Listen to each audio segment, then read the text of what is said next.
Hello, everyone, wishing you all a wonderful day. Today, we're diving into a heartwarming story about how James, once a stranger to Vietnamese traditions, slowly finds a true sense of family while preparing for Tet with Tu Diep and little Ly. Can cleaning a house and cooking traditional food really change someone's heart? Stay with me to find out. And if you enjoy stories like this, don't forget to subscribe so you won't miss our upcoming videos. The air at the end of the year carried a faint chill, the kind that slips gently through the window and lingers in the corners of the house. Outside, the wind brushed softly against the trees, and somewhere in the distance, you could hear the muffled sound of neighbors cleaning, moving furniture, preparing for something important. Inside the house, the atmosphere felt different, lighter but busier. "Mom, when is Tet coming?" little Ly asked, her voice full of excitement as she peeked out the window. Tu Diep smiled while folding a stack of old newspapers. "Very soon, but before Tet comes, we have a lot to do." James stood nearby, watching the two of them. This was his first time experiencing Tet in Vietnam, not just as a visitor, but as someone inside a family preparing for it. He had heard about Lunar New Year before, seen photos of fireworks and red envelopes, but he had never witnessed the days leading up to it. The energy felt almost sacred, but also chaotic in the warmest way. "So," he asked with a curious grin, "why does everyone look so busy? It feels like we're moving houses." Tu Diep laughed softly. "If you want good luck in the new year, you have to clean everything properly. No dust, no clutter. We sweep away the old things so the new blessings can come." James nodded slowly, absorbing her words. Sweep away the old to welcome the new. It sounded symbolic, almost poetic. He didn't say it out loud, but deep down he wondered, could someone who once felt like an outsider to this culture truly find a sense of belonging here? Could he really become part of this tradition, this warmth, this family? He didn't have time to overthink it. "James," Deep called out, handing him a cloth. "You're tall. You clean the ancestral altar." He blinked. "The altar? Are you sure I'm qualified?" She looked at him teasingly. "I'll supervise." A few minutes later, James found himself standing on a small ladder, carefully wiping down the wooden surface of the ancestral altar. His movements were cautious, almost reverent. The scent of incense lingered faintly in the air. "Be gentle," Diep reminded him. "This place is important. It's where we honor our ancestors." James nodded seriously. "I understand." Meanwhile, Diep moved around the living room, dusting shelves, replacing the old tablecloth with a fresh red one. The color instantly brightened the entire space. It wasn't flashy, it was symbolic. Little Ly insisted on helping. She grabbed a small cloth and began wiping the coffee table with exaggerated seriousness. "I'm cleaning too," she declared proudly. Within seconds, a small decorative ornament slipped from her hand and dropped to the floor. There was a brief pause. Then James burst out laughing. Ly's eyes widened. "I didn't mean to." "It's okay," he said quickly, climbing down from the ladder. "That means you're working very hard."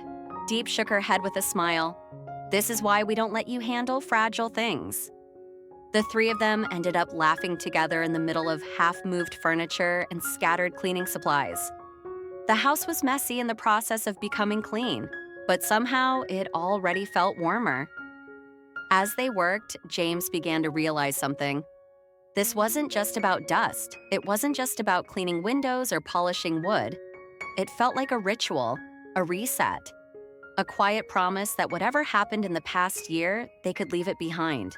After finishing the living room, Diep clapped her hands once. "Okay, now we decorate." James raised an eyebrow. "Already?"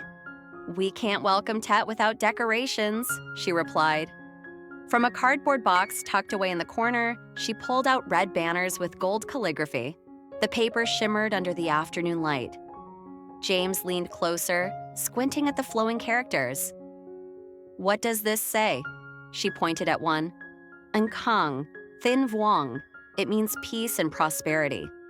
He tried to repeat it. "An Khang, Thin Vuong." His pronunciation was slightly off, and Nii giggled immediately. "You sound funny," she teased. "Hey," James protested playfully. "I'm learning." Diep handed him tape. "Then help me hang it straight." He carefully pressed one side of the banner to the wall while she adjusted the other.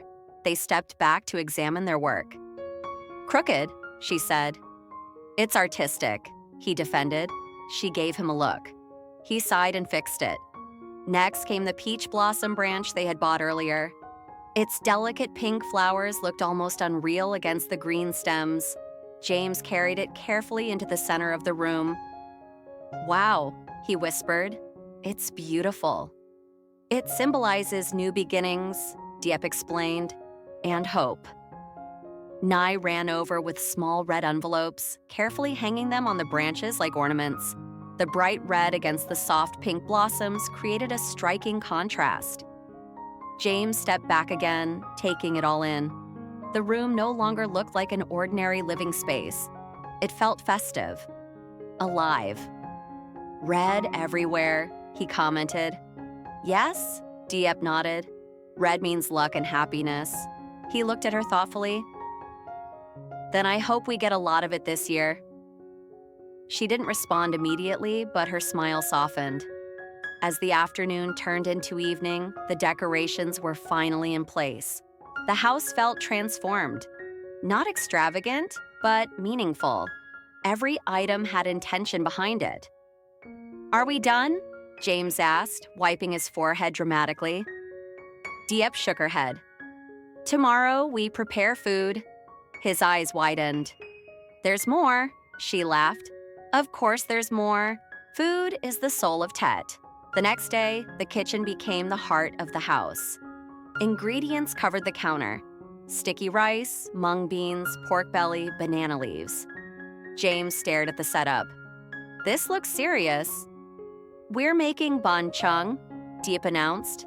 He had heard of it before, a traditional square rice cake wrapped in green leaves, but he had never made one. She demonstrated patiently, folding the banana leaves into neat layers, placing rice, beans, and pork in the center before shaping it carefully. "Your turn," she said. James attempted to copy her movements. The rice spilled, the leaves slipped. The shape looked less like a square and more like an abstract sculpture. Nye burst into laughter. "It's so ugly." "Hey," James said defensively. "It's creative." Diep tried to hide her smile. "It's okay. First time?" He concentrated harder, tongue slightly sticking out as he tied the string around his lopsided cake. "Why does yours look perfect?" he asked. "Years of practice," she replied calmly. Despite his clumsy attempts, there was something incredibly satisfying about the process.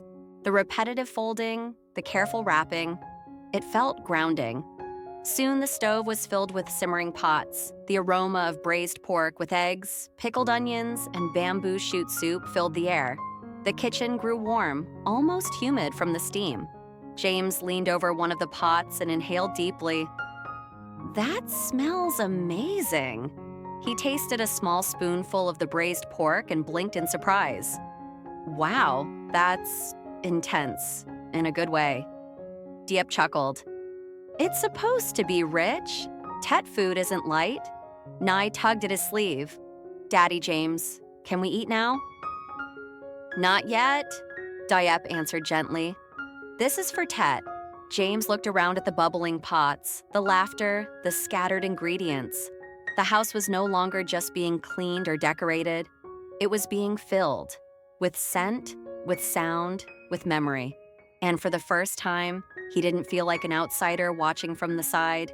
He felt like he was part of it. By the time the last pot was turned down to a gentle simmer, the kitchen windows had fogged up completely. Outside, the sky had shifted into a soft gray blue, and the evening air carried that quiet, anticipatory stillness that only comes at the end of the year. Inside, though, the house felt alive. James leaned back against the counter, arms folded, watching Tu Diep move effortlessly between the stove and the dining table. There was something different about her these past few days. Not just busy, grounded, focused. almost glowing in the familiarity of tradition. "You've done this every year?" he asked. "Since I was a child," she replied, gently adjusting the lid on the pot of bonchung. "Even when things were hard, we still prepared for Tet. Maybe simpler, maybe with less. But we always prepared." He studied her face for a moment. "And it always felt this important?" She paused, thinking. "It's not just about the new year. It's about reminding yourself that no matter what happened, you survived another year. You made it here." James let that sink in. You survived another year. The words echoed deeper than she probably intended. Little Nee had long since abandoned her role as kitchen assistant and was now sitting on the floor nearby, drawing pictures with colored pencils.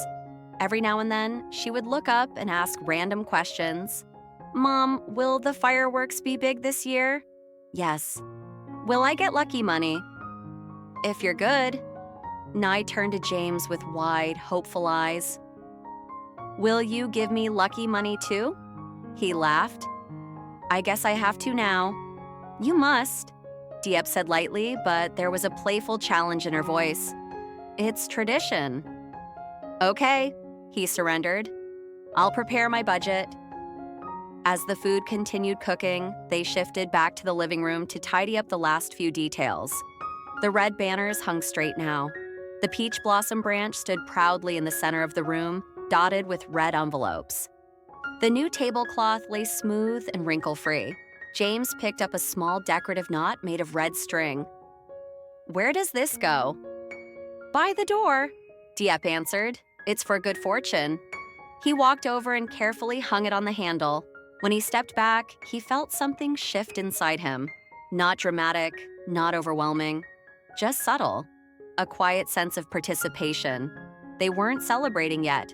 Tet hadn't arrived, but the preparation itself already felt meaningful. After hours of cleaning, decorating, and cooking, the three of them finally sank down onto the sofa. The house was clean, the food was nearly done, the decorations were in place. For the first time all week, there was nothing left to rush. Nye crawled between them and leaned her head against Diep's arm. "I'm tired." "That's because you worked very hard," James teased. She looked up at him seriously. "I cleaned the table." "You did an excellent job." Diep leaned back, exhaling slowly. "It feels good when the house is ready." James nodded. "It does." He glanced around the room again. A few days ago, it had looked ordinary, just furniture and walls. Now it felt intentional, thoughtful, full of meaning. "I've celebrated New Year before," he said quietly. "But it was always loud parties, countdowns, noise. This feels different." "How?" Diep asked gently. "It feels personal," he answered after a moment. "Like you're not just waiting for the clock to change. You're preparing yourself to change." She turned her head to look at him, surprised by the depth of his observation. "That's exactly it," she said softly. He hesitated, then added, "I don't think I've ever felt the new year so clearly before." There was no dramatic music, no fireworks, just the soft hum of the kitchen appliances and the distant sound of a motorbike passing outside. But in that small, quiet living room, something settled into place. Nee suddenly sat up. "I like Tet the most." "Why?" James asked. "Because everyone is together," she answered simply. The honesty of a child. No complicated explanations, no symbolism. Just together. James looked at Diep. She was already looking at him. For a long time, both of them had carried pieces of the past. Uncertainties, disappointments, things left unsaid. But sitting there in a freshly cleaned house filled with the scent of traditional food and the glow of red decorations, those burdens felt lighter. "We're not even at Tet yet," James said with a small smile. "And it already feels special." "That's because Tet doesn't start at midnight," Diep replied. "It starts in the days before, in the cleaning, in the cooking, in the preparing." "In the forgiving?" he asked quietly. She held his gaze for a second longer than usual. "Maybe." Silence followed. Not awkward, but full. James reached out and gently adjusted one of the red envelopes hanging from the peach blossom branch. "You know," he said, half joking, "if cleaning really sweeps away bad luck, we should clean every month." Diep laughed. "That's not how it works?" "Too bad." They all laughed together again, the sound echoing warmly through the house. Outside, the wind brushed past the windows once more. Somewhere nearby, another family was probably going through the same ritual, dusting shelves, hanging decorations, tasting simmering food. It wasn't glamorous, it wasn't dramatic, but it was meaningful. James leaned back into the sofa, letting the moment sink in. He had once stood outside this culture, unsure where he fit. He had once wondered if he would ever truly feel rooted in something unfamiliar. Now, watching Nhi yawn as she leaned against Diep, watching the soft red glow of decorations reflecting off the clean walls, he realized something. He wasn't just preparing a house for Tet. He was preparing his heart. And Tet, even before it arrived, had already begun doing its quiet work, bringing them closer, reminding them what truly mattered. Not the fireworks, not the envelopes, not even the food. But this feeling of being under one roof, sharing the same warmth, looking forward to the same tomorrow. Tet was still on its way. But in that small, tidy living room filled with laughter and the promise of a new beginning, the spirit of it had already arrived. As Tet approaches, James experiences the true meaning of Vietnamese Lunar New Year for the very first time, not as a visitor, but as part of a family.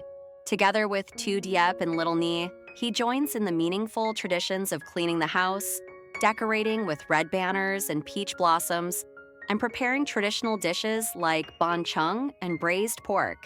What begins as simple preparation slowly becomes something deeper. Through laughter, clumsy cooking attempts, and heartfelt conversations, James realizes that Tet is not just about rituals or food. It's about renewal, forgiveness, and togetherness. In the quiet days before the holiday officially arrives, he discovers a sense of belonging he never expected. The house becomes more than clean and decorated. It becomes a symbol of a fresh start. And before the fireworks even light up the sky, the spirit of Tet has already brought them closer than ever.